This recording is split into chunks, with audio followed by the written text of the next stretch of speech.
Amigos televidentes de Panorama Agropecuario, el gusto de estar con ustedes para desarrollar una hora con muy buena información junto a tres distinguidos protagonistas que nos van a hablar sobre actividades realmente interesantes. Vamos a hablar, por ejemplo, del engorde a corral, del engorde intensivo, del feedlot, con el presidente de la gremial de los filoteros del Uruguay, AUSIM, ese grupo que nuclea a invernadores de volumen y que además tienen año a año acuerdos muy interesantes con la industria frigorífica exportadora, además de tejer también algún negocio para el mercado interno. Vamos a hablar con Álvaro Ferrés de esta actualidad, de las perspectivas de precios, de si aumenta o no el volumen de AUSIM para este invierno. Vale la pena considerar que las perspectivas aparentemente serían buenas, pero nunca se sabe cómo es el año para cada uno de los rubros. Aunque a modo de adelanto les indicamos, por ejemplo, que esta vez los que engordan a corral tienen una alternativa que antes no existía, la de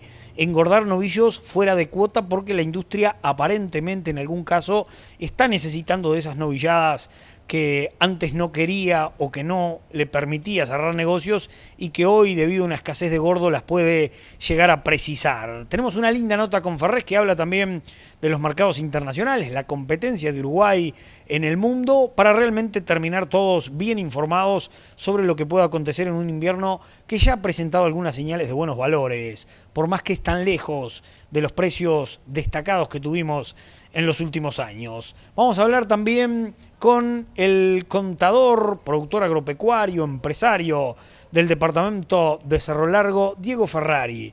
Con él vamos a hablar sobre la actualidad del comercio, de Melo y los agronegocios en particular. ¿Qué se refleja en ese contacto de un contador, de los más importantes en el interior o en el noreste, si ustedes lo prefieren, en esa serie de inversiones permanentes que realizan los uruguayos en las distintas ciudades del interior? Porque mucho hablamos de el extranjero y las grandes capitalizaciones que han realizado en los últimos años. Pero, ¿qué pasa con los uruguayos y qué ven los uruguayos sobre esta economía del 2016? Además, vamos a hablar de lechería, una muy linda nota con Porras, un joven productor del departamento de Colonia, que nos va a poner al tanto sobre cómo es la actualidad para un pequeño emprendedor, un pequeño empresario, de esos comunes uruguayos que están arrancando su carrera empresarial y que tienen que tener varias actividades. ¿Cómo se ve el sector lechero desde esa óptica? No estamos hablando de grandes empresas, sino empresas familiares. Comenzamos a desarrollar esta muy interesante temática con ustedes.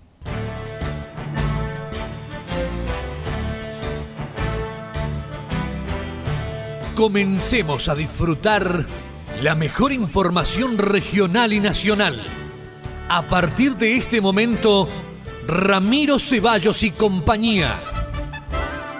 Para entender lo que sucede en este acontecer dinámico y cambiante, le acercamos una propuesta actualizada y profunda, con la visión de los protagonistas. Para saber de primera mano lo que sucede y lo que se viene en este nuevo escenario mundial que nos ubica en un lugar de privilegio. Política, negocios y todo lo que realmente importa. Un análisis con profundidad e independencia en un enfoque diferente para comprender las decisiones que influyen en nuestras actividades. Aquí, los protagonistas contestan lo que usted necesita saber. Con ustedes, Ramiro Ceballos en compañía. Bueno, ya vamos a arrancar a hablar de lechería con Pablo Porras, productor, decíamos, de la zona de Tararira, en el litoral, sobre el sur del país. Pero antes, recorriendo el interior, nos vamos a ir a Cerro Largo. Diego Ferrari es uno de los contadores más importantes que hay en el noreste del país. Ha heredado de su padre un estudio contable de los importantes de Melo y tiene a buena parte de los empresarios fuertes del departamento de Cerro Largo en permanente contacto con la empresa. Además, es productor rural, sabemos que ha hecho otra serie de inversiones en otros rubros como el inmobiliario, ha diversificado su empresa. Pero más que los negocios personales, nos interesa saber de Ferrari qué opina sobre esta economía, qué capta de ese diálogo con grandes productores que trabajan sobre el noreste y algunos que llegaban, así como ahora se da la retirada, por ejemplo, de algunas empresas también de los agronegocios que siguen siendo el motor de la economía de una ciudad de las grandes como es Melo en el interior del Uruguay. Primera de las partes con el contador de Cerro Largo. ¿Cuál es la opinión del contador Diego Ferrari sobre esta actualidad de Cerro Largo? ¿Cómo está la economía por Melo? Bueno, está recibiendo, digamos, un impacto que está viniendo por varios lados. El impacto es negativo en general. Tenemos un problema de precios con Brasil que ha afectado el comercio. Y tenemos un sector que tradicionalmente es volcador de plata a la economía, que es el sector agropecuario, y que viene resentido en todos sus rubros, ¿verdad? En todos los rubros. Normalmente el sector agropecuario siempre había algún rubro que se salvaba por motivos coyunturales y bueno, y de alguna manera eso iba empujando la economía. Hoy tenemos la lechería, la ganadería, la agricultura sobre secano y la agricultura de arroz y no hay ningún sector que esté pujante, digamos, en este momento. En el departamento de Cerro Largo el arroz es fundamental. Y hay un endeudamiento además serio, por más que no se hable, comprometido porque ya no hay garantías tampoco disponibles. Exacto, es decir, el arroz viene con un problema de precio que es un problema de hace muchos años.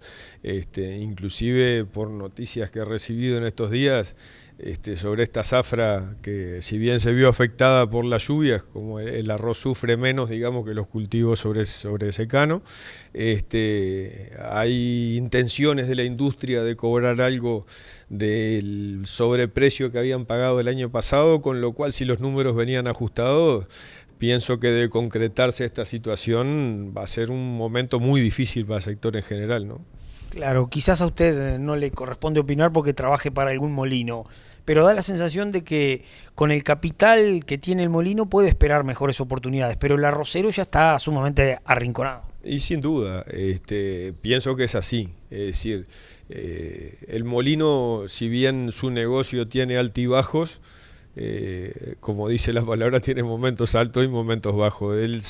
Creo que el productor viene de un momento bajo en un momento más bajo, es decir, viene sufriendo año tras año unas dificultades cada vez más importantes, ¿verdad? ¿Se dan retiros de plantadores que se alejan los productores? ¿Conoce usted, tiene en la oficina clientes? Sí, hay. Lo que pasa es que el problema de el productor que sabe hacer algo es que sigue apostando a que en el futuro, digamos, es decir, cambiar, tendría que cambiar para algo que de repente no sabe. Entonces, mientras tenga financiamiento y tenga lugar donde plantar, va a seguir intentando, porque ha habido momentos en el pasado en los cuales han salido de momentos difíciles con precio, ¿no? Que es como se sale de esto. Y en lo relacionado al comercio con Brasil, decía que no favorecen los precios. Está ya más que conocido la problemática de los free shop, que ya no venden y no emplean tanta gente. ¿Qué otro tema importante ve usted en la variación monetaria de Brasil comparado con Uruguay o en esos aspectos? No, el free shop es un tema puntual. El free shop es un brasilero de alto nivel económico que viene para comprar y que compra mucho. Distinto es cuando por diferencia de precios se fortalece el comercio informal, es decir, el comercio que trae mercadería de contrabando. ¿Tanto incide en la economía de un país o de una región eso?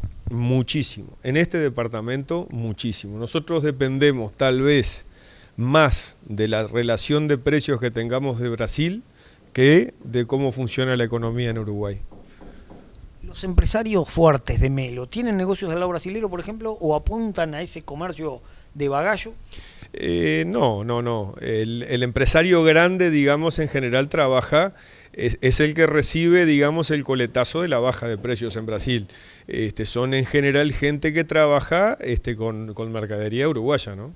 Claro, o sea que resurge otro tipo de empresario en esta fecha, dice usted, el bagallero. Exacto. Que Melo no es lo mismo que ser bagallero en Durán o Florida. Aquí bagalleros son personas con plata también. Aquí todos hemos sido bagalleros para definirlo, porque si no uno intenta clasificar a la población entre bagallero y no bagallero. Es decir, pero sucede que, por ejemplo, alguien que tiene un buen poder adquisitivo, que tiene un comercio chico en Melo, instalado con los impuestos, no le queda otra que traer cosas de contrabando, si no desaparece. Y por supuesto, la diferencia de precio hace que tenga que recurrir a mercadería más barata, porque además el nivel económico de la población disminuye y evidentemente busca precios, y evidentemente los precios los consigue más baratos y vende mercadería brasilera. Antes se hablaba del contrabando de ganados. ¿Hoy existe el contrabando de ganado? ¿Qué dicen en Melo? No, yo creo que el contrabando de ganado refiere fundamentalmente a una diferencia de precio que hoy no están dadas las condiciones, es decir, creo que están bastante parejos los precios, y lo mismo ocurre con el contrabando de mercadería, es decir, es una situación de precios, es más barato en Brasil y el contrabando es hacia allá, es más barato en Uruguay y el contrabando es hacia acá, pero acá se vendían en ferias ganados contrabandeados. Yo no tengo elementos, digamos, como para... Se comenta. Sí. Comentarios sí, inclusive de que uno ve el ganado brasilero es bien distinto, o era distinto antes porque había mucha raza cebuina, hoy ya está más incorporado en nuestro departamento. Pero digamos que uno veía ganado que era un ganado extraño. ¿Y hoy no sucede eso? Y lo que pasa es que la situación de precios está muy nivelada, entonces eso desalienta a esa gente que se dedicaba a este rubro, y además con el tema trazabilidad se ha dado mucha certeza, digamos, a pesar de que no es total, es importante. Con el tema de la vacunación, sé que hubo otro punto en el cual se detectaron ganados contrabandeados porque no tenían, digamos, los anticuerpos de la vacunación contra aftosa, y bueno, y eso de alguna manera como que el negocio se ha visto dificultado por las condiciones uruguayas.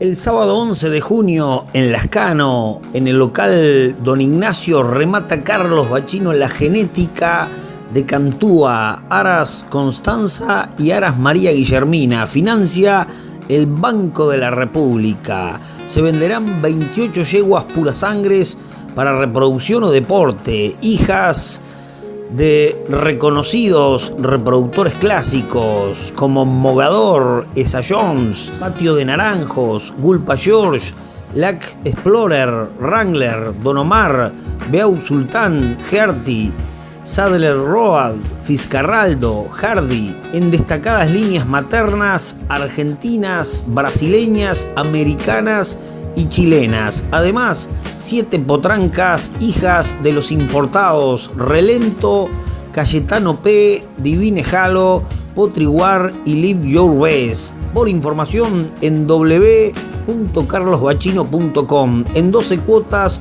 o 6 meses libres con el Brow. Remata Carlos Bachino, sábado 11 en Lascano a partir de las 14 horas.